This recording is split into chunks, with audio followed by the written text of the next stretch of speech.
everyone, and welcome back to the Beauty Topics podcast. I'm your host, Chantel, and I have an amazing guest on my couch today. I'm very excited. This gorgeous woman reached out to me on Instagram, but I had actually followed your work because I saw you on TV. So we're going to dish about that in just a little bit. But Marieli, thank you so much for being here. She is the owner of Tears of Joy, and she makes beautiful, beautiful crafts for your home. Like you're very much a creative. She's a mompreneur, she's a wife, she's a mother, all these things. And we were literally just talking about the kids just a few minutes ago. So I'm so excited to have you here. Welcome to the Beauty Topics podcast. Thank you so much. I am very excited to get to know you and to meet you. And I am a big podcast listener. Like that's how I fall asleep at night. And Same. I will listen to almost anything. Wait, I can't listen to the murder ones before I go to sleep because I'll have nightmares. No, I don't listen to anything that will impact my, what I call just my inner soul. So nothing scary. There you go. Nothing about people being killed. Yes. But I just love the whole platform about being able to hear people's just opinions and share stories. Yes. And I will listen to so many things. Yeah. I've learned so much from listening to different podcasts. I agree. I really have. It has impacted my life greatly, and I absolutely love it. Yeah, I am right there with you. Oh. Yes. So why don't you tell everybody about your business and how it came to be? Okay, so I love to. So I am a mom, like you said. Yes. I'm a wife to an excellent, amazing, supported husband, which is a big part of my story because of all of the crazy things I have put him through. Mm-hmm. And I'm still a corporate girly. I do have a corporate job. Mm-hmm. And I am very fortunate to have had great jobs throughout my career in many amazing Fortune 100 companies. And about a year ago, Tears of Joy started. Yeah. So it all started with me helping a friend with her daughter's wedding shower. Oh. That's how it all started. Okay. And I am someone who is very high energy. So I was listening to your podcast, to kind of your most recent podcast. And I was like, oh my God, I am the total opposite. I am not in the burnout. I go as fast as I can go. Yeah. And I know it can be exhausting to some, but it's how I get recharged. Mm-hmm. We were on vacation last summer. We were on vacation in Missouri, and I was bored, and I had helped my friend. And then I started looking at the Facebook comments because she has posted that I had helped her with that. Mm-hmm. And people were like, I'll buy one from her. And I was just like, I'm going to start an Instagram business. And while we were on vacation, I opened the Instagram account. I took a couple of pictures. Wow. I told my husband, we're going to go to antique stores to find plates. We bought plates in Missouri. I brought them back. Wow. I took pictures, and then I just started selling them on Marketplace on Instagram. And that's how it. And that's it. That's how it all just started. Like that. That's how it all started. So explain the process and what your product is specifically. Yes. So we make tear stands. So when you think about a tea party or hosting and entertaining, it's those tea towers that you see. The part that you put the little watercress and cucumber sandwiches on, the beautiful little towers. Yes, correct.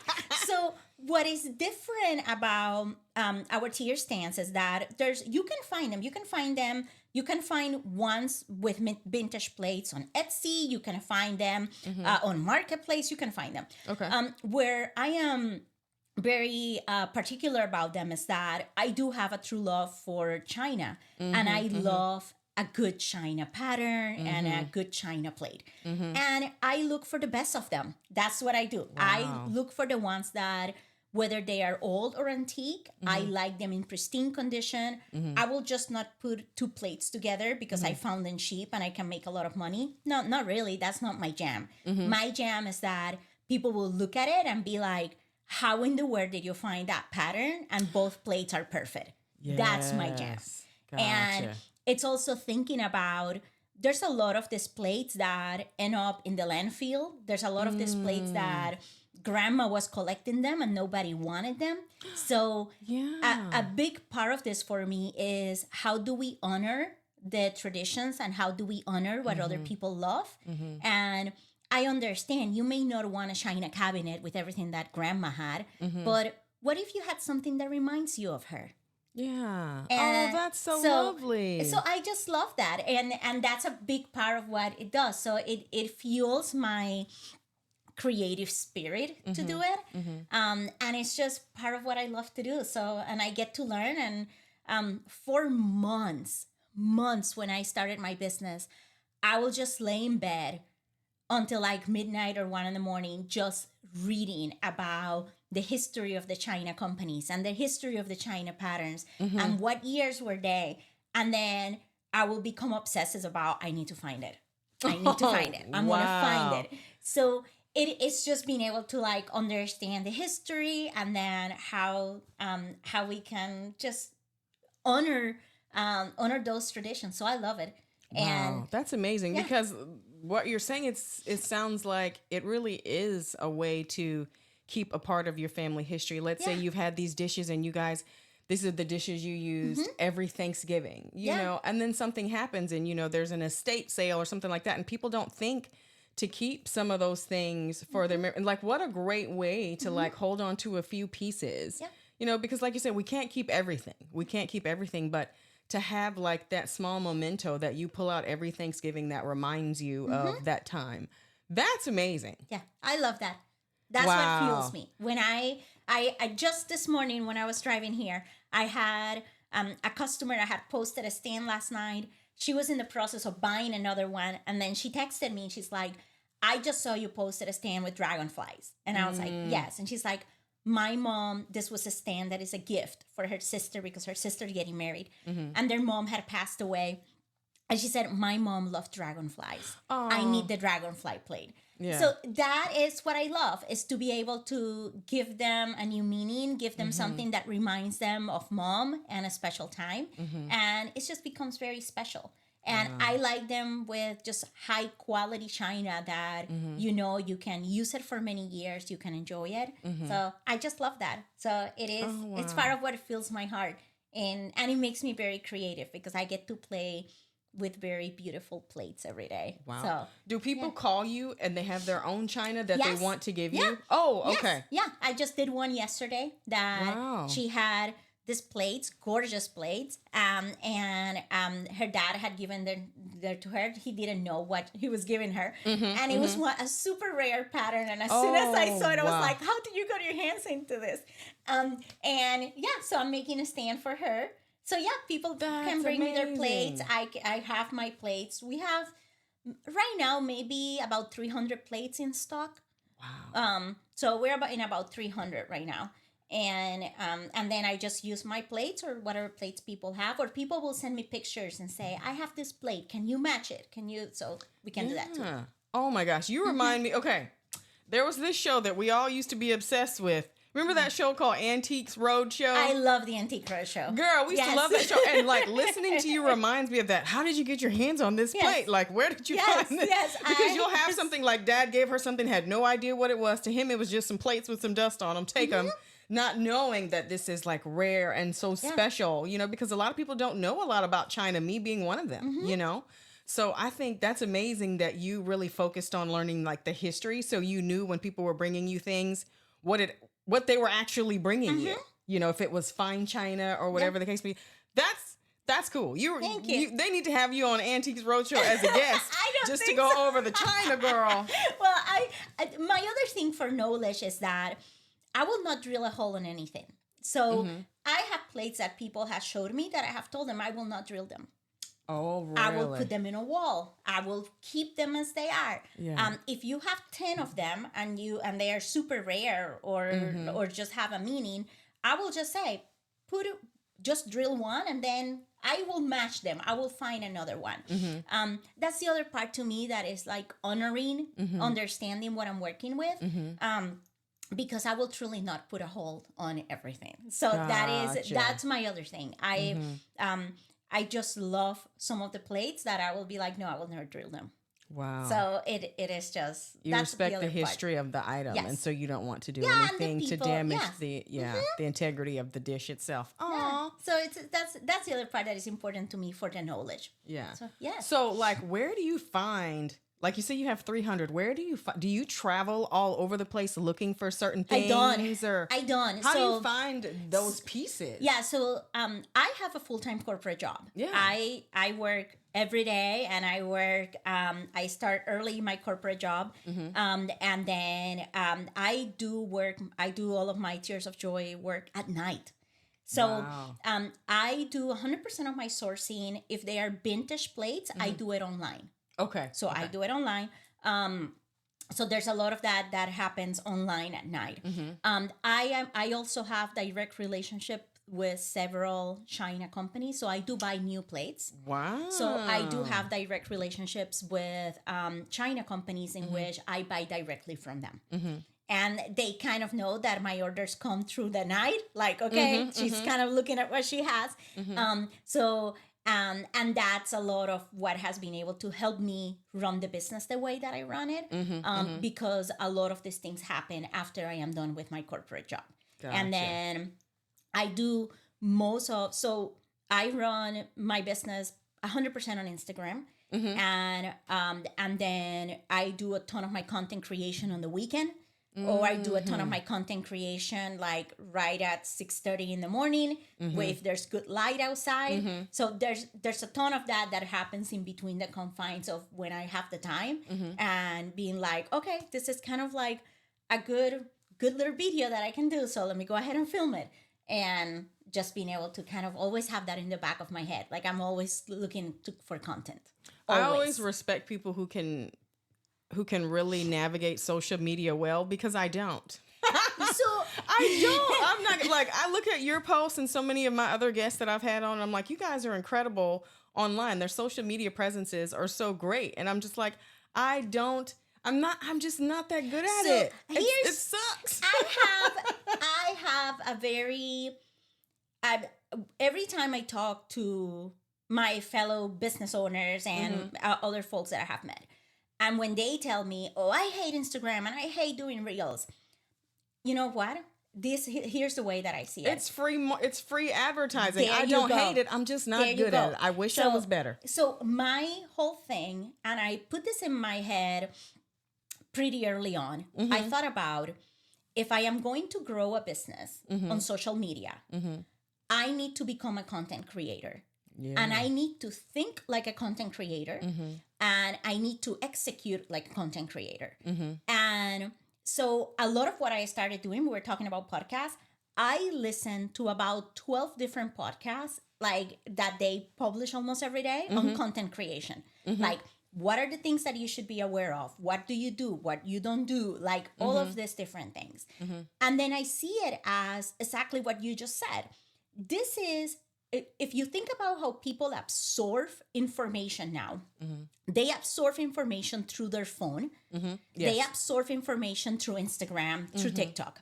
This is how we used to watch TV 20 or 30 years ago. Absolutely. Okay. Yes. When you think about major companies, I have worked for Coca-Cola. I have worked for major companies throughout my career. The amount of millions of dollars that get spent in advertising in major companies in the United States every month. And you think about, as a small business, it costs me nothing for me to create a reel on Instagram. Most reels on Instagram, when they are very successful, they're about 5 to 7 seconds. So all you need of content is truly about 2 to 3 videos of 3 seconds. Just 3 seconds. And where I started putting in my head is, this doesn't have to be perfect. Actually, a little fun fact, non-perfect material performs better on Instagram than perfect material. So any video that is more rookie, that it looks more imperfect, that may have something in the back that you're like, oh, that's kind of ugly, it actually performs better because it's more real. So you immediately become like a real human behind it. Yeah. And that makes sense. I started. That makes sense. It's more relatable because when there's all that production Yes. behind it, sometimes it is kind of a Yeah, it's very It's- off-putting. Yeah. It's very off-putting. Yeah. Yes. Yeah. That Yes. part. So I just put that in my head. I said, if I am going to grow a business at night and I am going to do it, I just have to become the best content creator out there. And sometimes even for me, it's kind of cringe. And I'm like, oh, damn it. Okay. And then I'll be like, you know what? F this. I'm going to dance. I'm going to laugh. I'm going to throw things. You're going to be you. I'm going to do it. And ultimately, what I want to be able to do is people to know that I'm really enjoying what I'm doing. I care about what I'm doing. And it's just a very cool thing for me. So I love the nerdy part of the business. I love the in and out of my business. And I also love the fact that I'm like, you know what? I think yesterday I shot like 25 videos that through the next couple of weeks or so, I will use You're them. all set. And they are silly things. They are the silliest things that you can imagine. And I'm like, okay, that's what I'm going to use. I loved your video of just showing how to properly clean. Oh, my cleaning. Yes. Yes, that is important. That was a good little tip. Like, hey, this is how you properly clean, because this is fine china. So you want to make sure you're taking care of it the right way. So I appreciate stuff. I love a good how-to. Okay, good. I love a good how-to. Yes. Now, I want to know, like, how, like, you touched a little bit on it, but, like, how are you juggling motherhood, the corporate job, the business, the spouse? Where are you finding this extra time? Like, I'm an early riser, so that gives me extra time. Like, how are you juggling? Give some mompreneur tips over here. How are you doing this? So, I go back to, I am very intentional with my time. Very intentional with my time. I am also, and that's what I said at the beginning, I made a very good decision 20-something years ago of marrying the husband that I met. They married the right one. Yes, I did. Step one, very good. Because I could tell Richard, hey, we're going to move. And he's like, okay, let's go. I could tell Richard, I'm going to start a business. Hey, he's Richard. like, yes. And he's like, let's go. Yes. I love it. And I could say, hey, I'm going to start a new business. And he's like, okay, I'll drill the plates.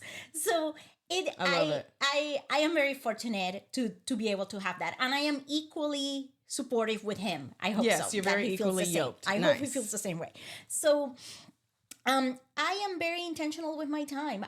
When I am at work, and when I'm in my corporate job, I am in my corporate job. And when I am done, I am done. And the other part about me is that I cook dinner almost every night. So I am a very much like, I am pretty much traditional in a lot of those senses. So I cook dinner almost every night. I'm the one who does the grocery shopping. I'm the one, like, so there's a lot of that still the behind the scenes all still has to get done. Yes, we gotta eat. We gotta have clean clothes. Has to get done. Yeah. Yes, and but I will say it's just knowing what fuels your soul, and then understanding the wave. My big thing is riding the wave that you're currently at, and I realistically I could have never done this 3 years ago when my kids were smaller. I could do it now. I can take my kids to an antique store. My kids can go to Williams-Sonoma. They're not going to break anything. Right. I know the wave that I am right now in this part of life. But I'm also very intentional with my time. When I am somewhere, I'm going to be in that place. And then I'm also very much about maximizing that time. And some days are very exhausting. Absolutely. And I can imagine. all of that, I will not say they are not. But it's also extremely rewarding for me. So it has become something that is like, it's very much of a personal crusade for me of how do I prove myself that I can do this? And a lot of it comes from, throughout my career, I have done a lot of different jobs in corporate America. I'm technically an accountant. I have done sales jobs. I have done logistics jobs. I have done different things. I had one of my dream jobs at Coke. I was part of their team that work in strategy and consumer insights. And the job that I have right now in the corporate world is very dreamy for me. So I get to help big companies build companies. And what dawned on me was, if I am very successful at doing that, I can do it for me. Absolutely. And if you can make money for someone else, you can make it for yourself. Absolutely. That's how it all became for me. Was I know how to scale a business. I know how to create a business. So I'm going to show how to scale a business and how to create a business. And the other big thing was, for the folks that are listening that have been through this, when you're in different roles in corporate America, there's always a lot of feedback, and there's always a lot of, you get 360 reviews, you get all of these different things. One of the things that I had early on in my career was, I went through like this executive leadership thing for females. And I go into it, and they tell me that my dresses were too bright, and I smiled too much, and I had to like mute myself. And this happened pretty early on in my career. And they were trying to dim your light. Well, and that's what I don't like it. But that's what it comes to. Like, when that happens to you early on, and you kind of learn that you have to be certain way to be able to fit in, it took me years for me to kind of be like, you know what? Bullshit. No, this is it.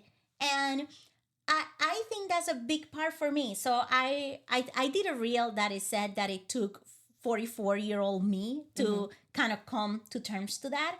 But the reality is that I know in my core, I am a wicked smart businesswoman. Yes, you are. I know it. Absolutely. And I smile. Yes. And I love a fluffy dress. And I love a sandal. Yes. And we love wedges and we love bold colors. I'm here for it. Yes. So that's you what I am. You always look great. That's what I am. But when people see you, they smile. You can't help but smile. So and that's my superpower. So what's wrong with that? Exactly. Like, that's fantastic. Why would like, why would somebody want to dim that? Yes. But it happens. Absolutely. It happens. And what I figure is that I'll do it my way. And my way to do it is having fun and having a lot of fun while doing it. Yeah. And there's a lot of science behind what I do.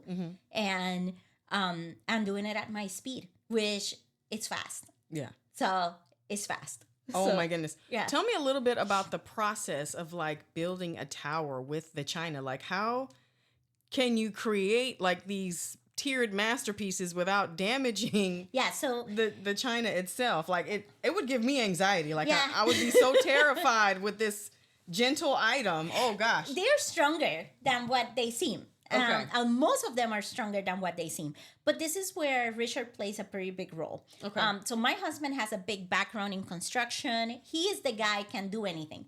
Gotcha. Yes. I love that. I love a handyman. He is a handyman for sure. I love that. And it all started with me. Pretty much, I'm always giving him tasks. Like, Richard can do it. Richard can do this. And I just gave him a task. Oh yeah, Richard will build the towers. We buy the place, Richard will build it. Okay, girl, I'm here for that. Yes, and that's how it all started. I love that. Richard's got it. Richard's got it. And so you're really like the creative force behind it. Like, you pick out the different patterns and find all the right plates and the right pieces of china and source all that. And you put together the things that you feel like will flow the most beautifully, and then he pieces it together for you. He will drill the hole. Yes. Okay. Yes. See, I like that team effort right there. I like that he has your back in that sense, because I have a spouse that's the same way, so I'm always here for that. Yes, Richard will drill the hole. So I will come up and I do all of the, if you think about all of my wholesale accounts, wholesale relationships, I am the face of the business for all of that. Oh, for sure. And then I do all of the behind the scenes. I do all of my email, customer ordering, all of those different things. I am trying to let go of certain things. Like, I am the only one who's allowed to package orders. You know what? But sometimes, I mean, it's not even that it's a control issue. It's that you have put so much into putting this piece together, like one little chip, and it ruins the whole And that's part whole of it. package. Yes, there's a science behind it and all of those different things. So eventually, I will have to share the science with someone else as we continue scaling. But at this point, I do that. And when like this past weekend, we did had a pretty big weekend order, and like he sat down and he printed the labels for me and all of that. But he knows that I'm the one who's like.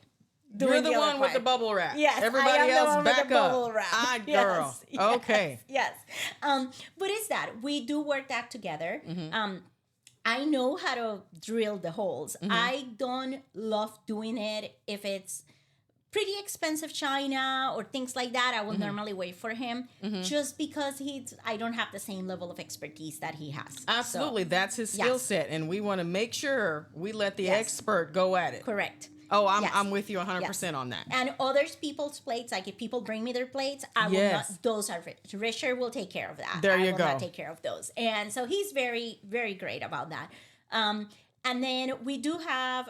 So I buy plates that I buy new plates directly from several sources.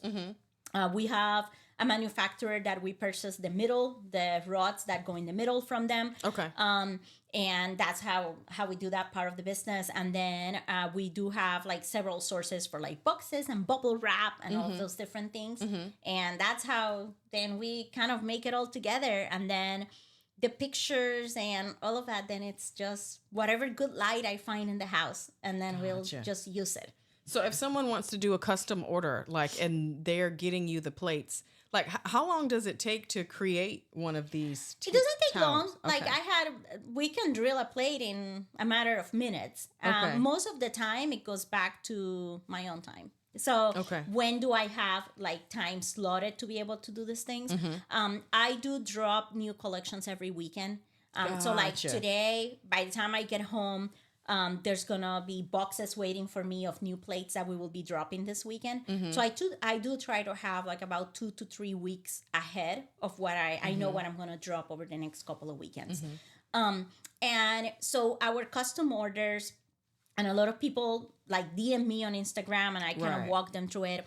Our custom orders are pretty heavily dependent on how many orders that I have on the other side of the business. Okay. And I try to be pretty realistic with my timing, just because it's not a thing that sometimes, especially if I have to find plates, it's not something that it will just take me a day. So this is not something you can really rush. This is not a rush order type of situation. This is fine china. I have stands that are rush ordered. Like if you need a gift for tonight, there's stands that we can provide tonight. You have some that are ready, but not a custom order. Correct. Because I mean, I'm assuming like that needs to set and dry and all these not different really, things. No, nothing like that. No, just drill the hole and then put it in, and it's all ready to go. Wow, it just looks so like intricate. They look like these little masterpieces. So I'm just, I don't know. Like it just seems so delicate. You know what I mean? Because it's this beautiful thing that you have in your china cabinet or somewhere a special place that you keep it in your home. So, and a lot of people, that is something that they get for their wedding. So it's something that they will cherish, that they got for one of their first wedding gifts.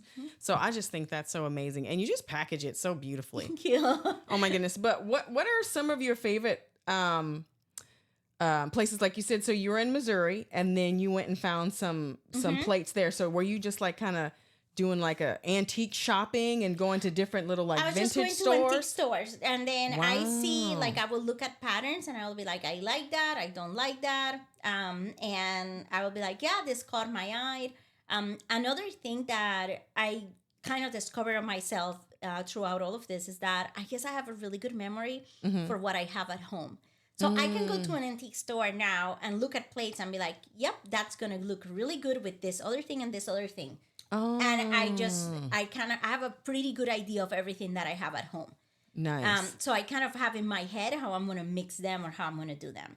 Okay. And so that's part of how I kind of like do it, but I will not just pick any plate. So that's my husband does not enjoy going to the antique store with me. He probably thinks you're too picky, but you know the difference between good quality china and not so good quality china. Like what makes it the best? Like what do you look for? So I wouldn't say it's just the best. It's just there's some brands that you have out there that are more recognizable than others. Okay. So there's French china, it's always highly coveted. Okay. That plate that we have here in front of us, That's a Theodore Haviland, but that is Theodore Haviland had like collaborations with French China companies, but also with American China. That's actually an American version. Wow. So there's different fans of different things in the China community. So like cabbage plates, which are those plates that are green that kind of looks like a piece of lettuce. Yes. Those things are very hot in like the design and table. Oh, I love community. those. Yes. Oh, that those makes a very great hot. tablescape. Oh, I Correct. love it. So those are very popular, very hot in that community. So it's kind of like knowing what are those things that people like. But the beautiful part about this, and it always happens to me. I had a couple of stands on my website that I'm like, okay, I'm done. I'm going to discontinue them. And they sell that day. Because you never know. You never know. What is it that someone would be like, yeah, that was Mom's China. Yes, that's the one that I want. Or that's the pattern that I have. It's just, the possibilities are endless. Wow. But it happens this past weekend. I had I had an item that I was just going to go ahead and put it inactive from the website. Sure enough, I was going to do it at night, and that afternoon it sold. You never know. Don't stop deactivating things, girl. You don't know what we're looking for. Yes. Okay, so how did you end up on my TV, woman? So, I will tell you there's a very general theme throughout my business, which is I will slide on anyone's DMs. And that's how I ended up with a partnership with Lock Track Fancy. I slid on their DMs. I ended up in TV because I slid on DMs. I love it. Because the worst they can say is no. Or not answer. Oh, and exactly. Or not answer. And you're that's in the okay. same place. So I am very well known for sliding on DMs. And I have, and that to me is the other amazing power of social media. So when I think about my little business, so over the last, I am very much a math girly. I know my stats. I know my thing. I track them. I look at them. I actually track the performance of pretty much all of my reels. Like I know my performance. I know what does well. I know what doesn't do well. I know all of those different things. And when I think about the power of social media, I think about over the last 30 days, my page has had about 500,000 impressions on Instagram. Okay, if I think about a business, for someone to walk through their door, for 500,000 people to walk through their door, how long will that take? Yeah. How long will that take? So I see the sliding on the DMs the exact same way. If I see something and I'm like, you know what? I think this will be pretty cool to do. I'll send a DM and I'll be like, hey, I'm Marieli. This is what I'm about. This is what it will be kind of cool for us to chat. It may work. It may not work. And what is the worst that's going to happen? Nothing. So that's a lot of my approach throughout all of this is to me, it's not even being afraid of failing. To me is I'm going to try everything. Yeah. And that was another big thing for me. I have always, in the corporate world, I always tell the folks who are on my team, like, you need to be aware of what is your superpower. You need to know what is that thing that makes you different, what is that thing that makes you unique. And a big part of my superpower is that I have an innate ability of making complex things simple. I can take something very complex and I can try to put it in a very simplified way. But I also have an insane ability to create ideas. Like if we start talking about your business, I'm going to start spitting all of the things that you need to do. I'm like, yeah, try this. We're going to try this. We're going to do this. Yeah. I do the same thing with my business. And you're very high energy. I love it. Yeah. Yes. And always positive energy. So I try as much as I can. I know. Yes. I can see it. I can see it. I can see it. But it's that. I just go through all of the ideas that I have in my head of everything that could work. And I'll be like, okay, well, if I slide on the DMs for Houston Live, what's the worst that they can say? Well, and next thing you know, she's on the TV. Yes. So how did you prepare yourself for that? Were you nervous?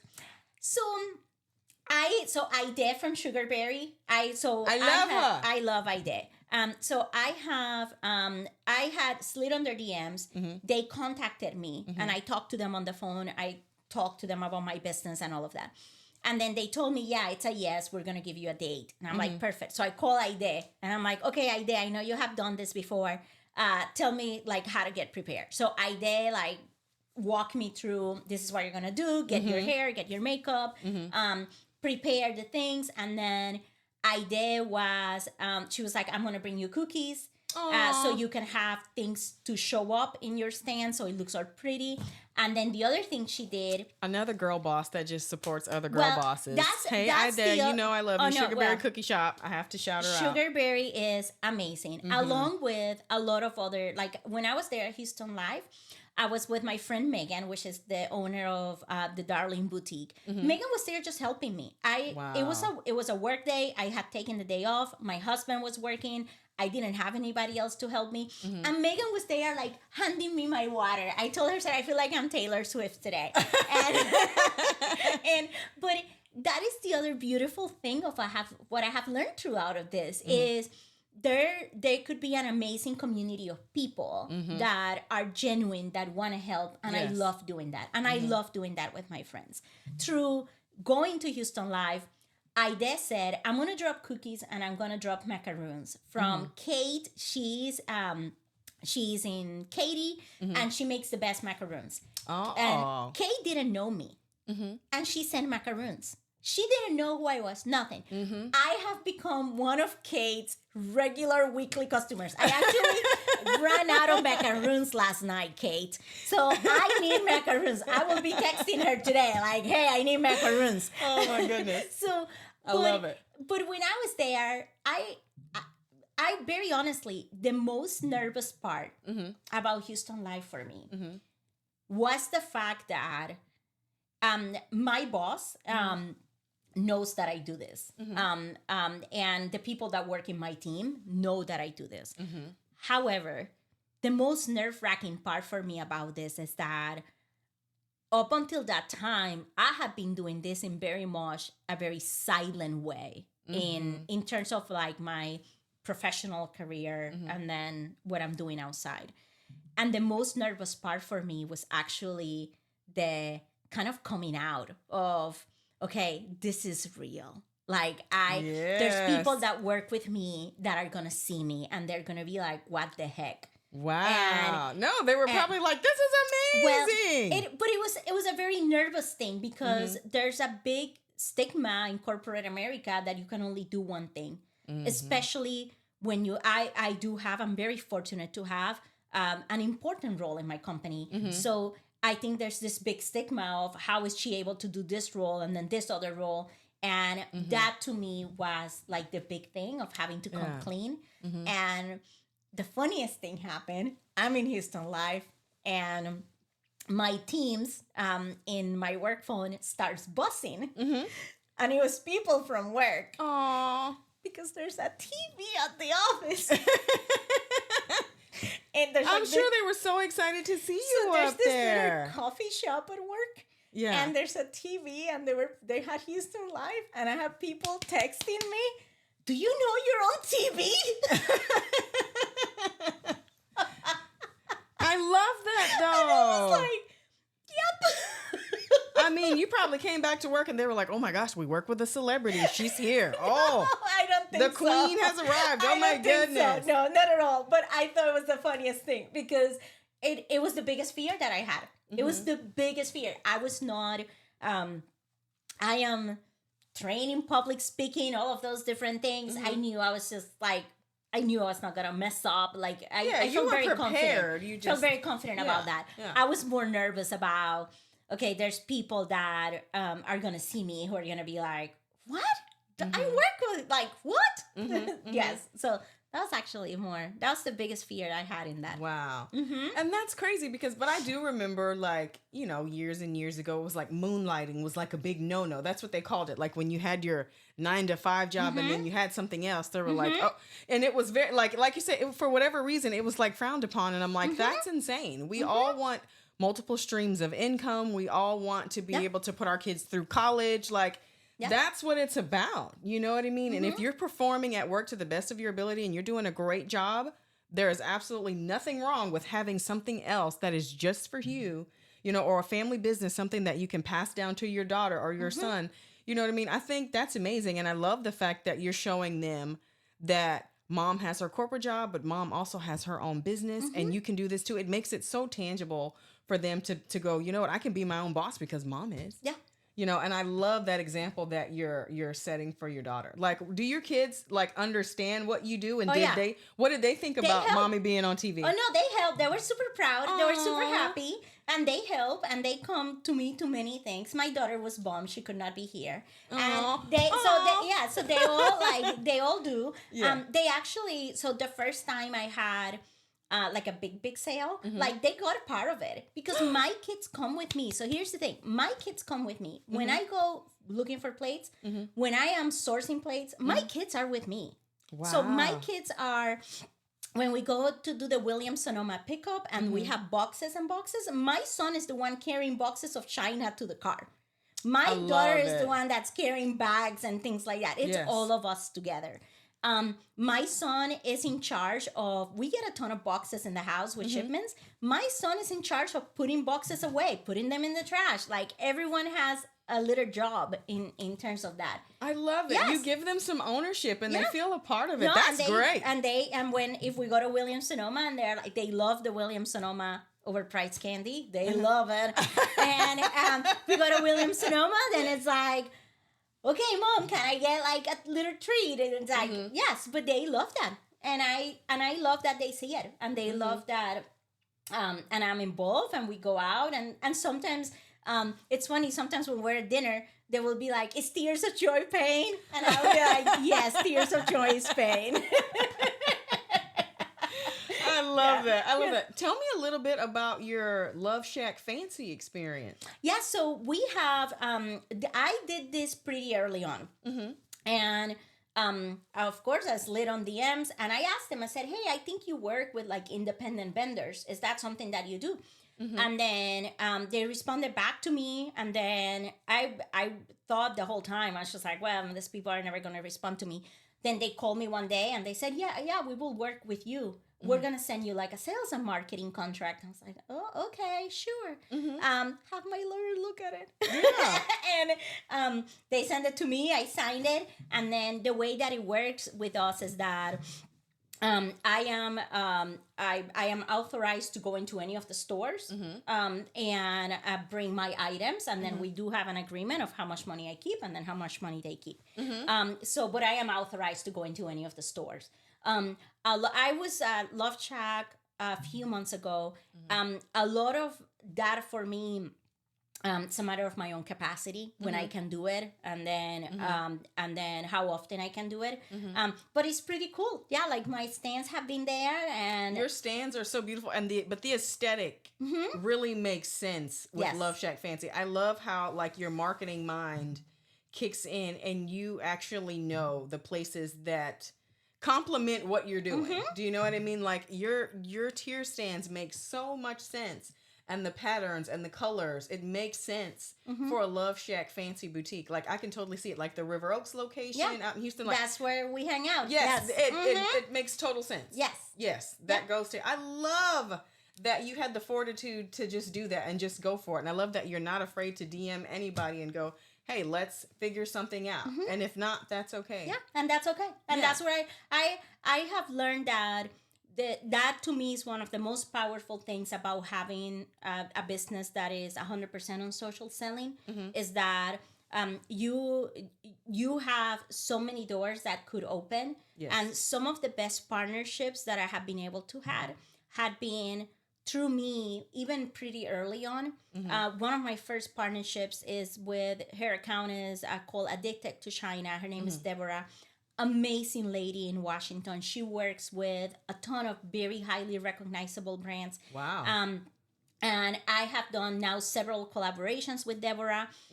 But she's like one of my first hype women. Like she was, and she introduced me to a lot of people in the tablescape community who have become like my OG fans. Like I love them and I talk to them. I have had tea with some of them, and I love that about that part of getting to know the community and then doing this in a way that I never thought that I will have these folks. And I love it when some of my OG followers on Instagram, like the first 50, like are still DMing me and I still Yes. can talk to them. So I just love that. I love it too. Like, it makes me so happy just to see, women supporting women and these female business owners just looking after each other and helping to push each other forward. It really, really does, because I even think about myself, like, that's what I do. Like, I'll DM someone and ask them to be on my podcast. I reached out to, Glam Girl Chelsea and Alicia Archer, like these phenomenal, like incredible women. And I'm thinking, I'm like, I don't know. They probably won't respond. They're so busy. They have so many followers, this, that, and the other. And then like instantly they're like, of course, sure. Yes, I'd love to. And I remember just like trembling and like, oh my God, they responded and said, yes, it has been an amazing ride with this, And so I'm just so incredibly grateful for women like you who just continue to do what you do and who will come and sit on my couch and just talk about your business and bring this bright light in your bright colors. I'm so grateful for it though, because it really does, like, doing this podcast has enriched my life so much. I've met so many amazing, incredible women, and I just wouldn't trade it for anything. And so just seeing you on Houston Live and seeing how far you've come in the short amount of time with your business, and the fact that it's a family affair, just like, it just makes my heart flutter. I absolutely just love this. What are some of like your future plans for your business? So I sometimes I don't know. I love that answer. I don't know. What will happen, but I'm going to keep moving forward and having fun. That is the thing. That part. That is the thing. I love that answer. I don't have this big thing about I have to do certain things or I have to get to certain place. I have and this is the other part that is a little bit different for me here. I have thank God I have a secure income through my corporate job. So anything that I do, and I had to kind of remove this pressure from myself. And my husband was, one day I said something like it was something like, oh, like I need to make this number, and he looked at me and he's like, you need to make shit, Marieli. And I'm like, what? And he's like, just have fun. Have fun. And I was like, okay. And if you have fun and enjoy what you do, then the money will come. Correct. Yeah. And I have a big thing for not putting that pressure on myself that I have to get to a certain point. I am, however, someone who is very quietly competitive. I will not say it. I will not admit to it. I will not say it. But oh darn, I am like a hawk. Like I have dog with a bone. Like I know. Like my main goal is that every month I want to surpass the sales of the previous month, and I work very hard towards that. Yes. So that's one of my main goals. It's a natural progression, though. You kind of can't help it being in business. Like it's like you want to beat that LY. You want to beat that. Yeah. I know. So I want to beat them, and I have a pretty good idea of what they are. I also have a big thing and kind of the learning about like having a good understanding of my profit margins and having a good understanding of where the ways that I can work at that and make it better and all of those different things. So the business side of that to me is more like the learning. So like at the end of the year, I want to be here. No, not really. I don't have that. And here's the reason why I say that. If you would have asked me in February that I was going to be buying China directly from Spode, I would have been like, no, impossible. They will never be selling to me. I buy China directly from Spode. Look at that. So I buy China directly from Bordalo. So I don't know. And I think that's what makes it very exciting. Yes. But what also makes it into like for me into, okay, let me see what I can. Let me see. I wake up every day and I'm like, let's see what we're going to do today. And that becomes very, very exciting. So that's that part. And the other big thing for me is the community that I have been able to have. But my other big thing is I will remiss if I don't, when I started right on social selling, my friend Jessica from Vibrant and Vintage, she was like, you need to start doing live sales. And I'm like, that's cringy. I'm not going to get on I'm not going to get there. I'm not going to do it. It's like, start doing live sales. And I was, at that time, I was doing more like markets. Like I was going to markets, things like that. And I started doing live sales and I haven't looked back. You got bit by the little bug. I was like, okay, that's fine. If people think it's cringy, if people think it's that, it doesn't. It's pretty much, there's this whole like QVC community on Instagram that is wicked, and once you get into it and you realize it, it's just fascinating. Yeah, it's fascinating. But you have such a beautiful product that needs to be shown in a very specific way. You need to talk about how you clean it and take care of it and show the beautiful patterns and talk about where they came from and the history of it. Like, it makes sense. You know, instead of just posting a picture of it, like knowing the whole process and like where the pieces came from and how special they are. Like, I think for your specific product, I think that live selling is, I think that would be the way to go, because I would want to know, I need to learn about the China. So it makes it more special to me to have the whole story behind the piece. So I think she was absolutely right. Yeah, she is right. She was right. She's a social seller herself. Yeah. So she is right. So it's definitely part of what the big part. But yeah, I want to see where this takes me. I want to see where the wave continues to ride, and I love that about it. And also, when you think about social selling and like all of the things that are happening, I'm a big AI user, and so ChatGPT and I, we have a tight relationship, and that's another big thing that I will tell to any business owner. All of the different things that you can get done with understanding how to use the tools that we have, and how you can optimize your business and how you can get a ton done in a very little amount of time.